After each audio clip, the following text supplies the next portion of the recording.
Hello, everybody. This review is on the movie The Creator.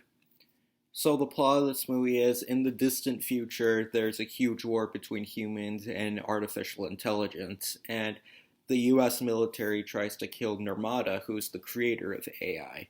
And there's this soldier named Joshua Taylor, played by John David Washington, who who has an artificial leg and arm because he lost them in battle in the war, and he leaves the military after he sees that the military kills his wife, who's the daughter of the creator, who and so he leaves, and then he goes out and he tries to go on his own and find the AI weapon that has the power to end the war, and it turns out it's a kid. Yeah, it's a kid who is half AI, and he finds out that it's a kid who they decide to name Alfie, and they go around and he tries to know more about him, and he starts to realize that he's developing a really keen relationship with him, and he tries way too hard to protect him, so they go on a huge adventure to try and stop the war together and hopefully end all this chaos that the humans and the AI have against each other. This was a really good movie. I saw this last night and I really had a fun time with it. It's a shame it's not doing very well, unfortunately, which I mean, maybe it could have a moderately good run when it's finished its run, but so far it's not doing super good, which is a shame because I really had a fun time with this movie. I think it's definitely one of those kinds of interesting, like futuristic type films where even though it's futuristic, it shows that the world's kind of gone to hell. Like everything is kind of post-apocalyptic. It kind of reminded me a lot of Alita a little bit, how there's both like humans and AI, and there's kind of some people kind of just don't have the best relationships with them. But it's a really interesting film. It is kind of in that same camp of movies like like or even just content like Logan or Stranger Things or like that kind of stuff where like haven't you noticed there's this trend where like there's like a piece of media that's about like a guy that finds like a kid who's mostly silent throughout like 70% of the movie, and then they talk and they feel like the kid and the guy have a good relationship with each other. Yeah, it's familiar in that regards, but that being said, it's really good. Like it has a really unique concept. It kind of shows that yeah, you can tell that there's a lot of villains, I guess, in the movie that's against AI because they want you to root for this kid because the kid's the heart of the film.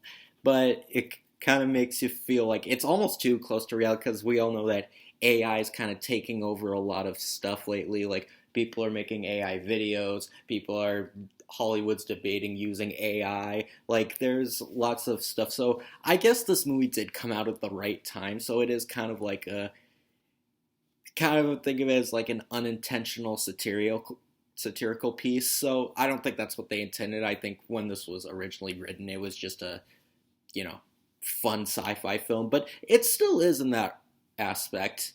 the The movie is visually amazing. Like not just the AI robots or anything like that. Just even the settings, the cinematography is amazing. It really looks futuristic and dystopian.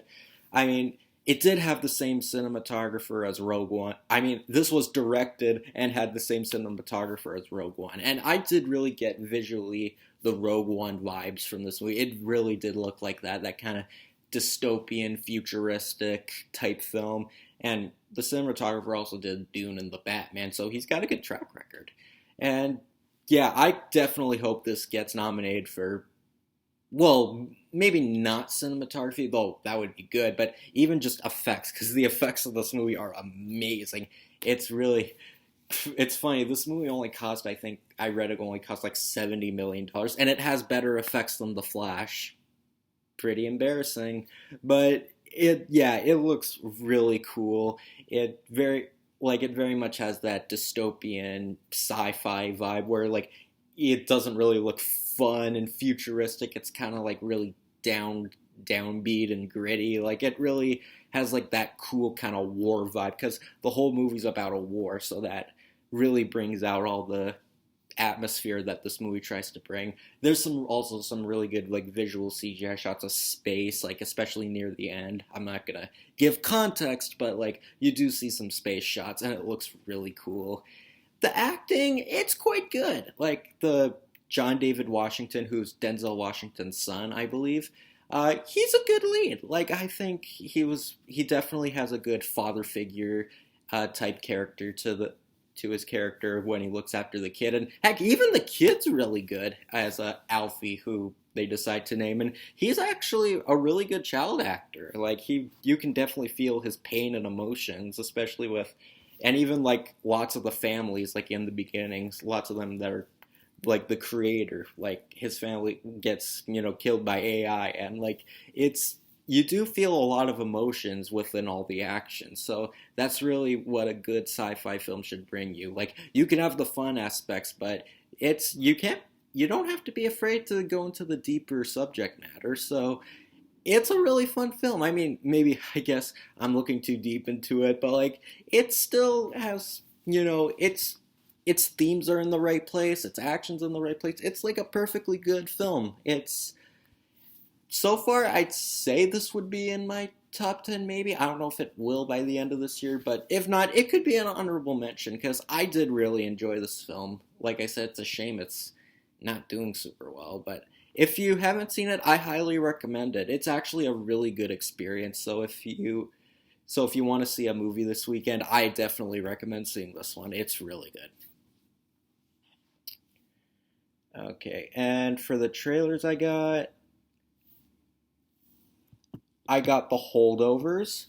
I might see this one. I don't know if I'll see it in theaters, but it looks pretty good. I mean, Paul Giamatti is in it, and it definitely kind of has.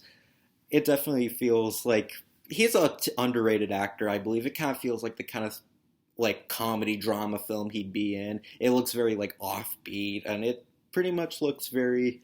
It looks fun. Maybe I don't know if I'll see it in theaters. I probably not, but you know what? I think maybe if it when it's on streaming, I'll check it out. I got Killers of the Flower Moon. Yeah, I might see this one. I'm a newcomer when it comes to Martin Scorsese's movies. I haven't seen a heck of a lot of his stuff. I only saw The Departed, Goodfellas, and Hugo. That's it. But this movie looks pretty good. I think it definitely has that kind of. It's apparently based on a biographical crime book, so that should be interesting. And I'm sure this will get a lot of Oscar buzz, so I probably will check it out. I got Aquaman and the Lost Kingdom. You know what? I can't believe I know test screening said this movie is boring and possibly the worst DCEU movie, but you know what? To be honest, this might be pretty pathetic. From this trailer, this looked like this could possibly be the best DCEU movie of this year, and I kind of just really only want to see it just so I can say I've seen every DCEU movie, and like this looks better than The Flash and Blue Beetle. I'm probably going to get shot at for saying this. The Flash was extremely average. Blue Beetle was also pretty average, but it did have a lot of fun moments. But Shazam! Fury of the Gods I did really like. It was it was quite good. But this movie looks like a good Aquaman film. It's a very like big, fantastical adventure, like the kind of thing you'd want an Aquaman film to be. Like the visuals are definitely really amazing, just like the creator. Uh, but I don't know. Maybe the movie might not. Yeah, him like doing his laundry by like hang drawing his suit. Like that was kind of stupid. But I mean, for the most part, it does actually look like it takes itself seriously. For the most part, thank you. Barely any superhero movies do that anymore. But yeah, the movie looks pretty good. I got Napoleon. This looks pretty good, actually. A new Ridley Scott movie about, well, Napoleon. And I'm kind of getting more into historical, like, war dramas, so this movie, I think, could be pretty good. I don't know, maybe it'll get some Oscar buzz also with Joaquin Phoenix in the main lead, because he did recently win an Oscar for Joker, so I guess, I don't know if he'll win, like, if he gets nominated, but maybe he could get a nomination, so I'll check this one out, probably. I got Argyle. This one looks pretty fun. It's a new Matthew Vaughn film. Funny enough, the trailer literally says, "From the twisted mind of Matthew Vaughn."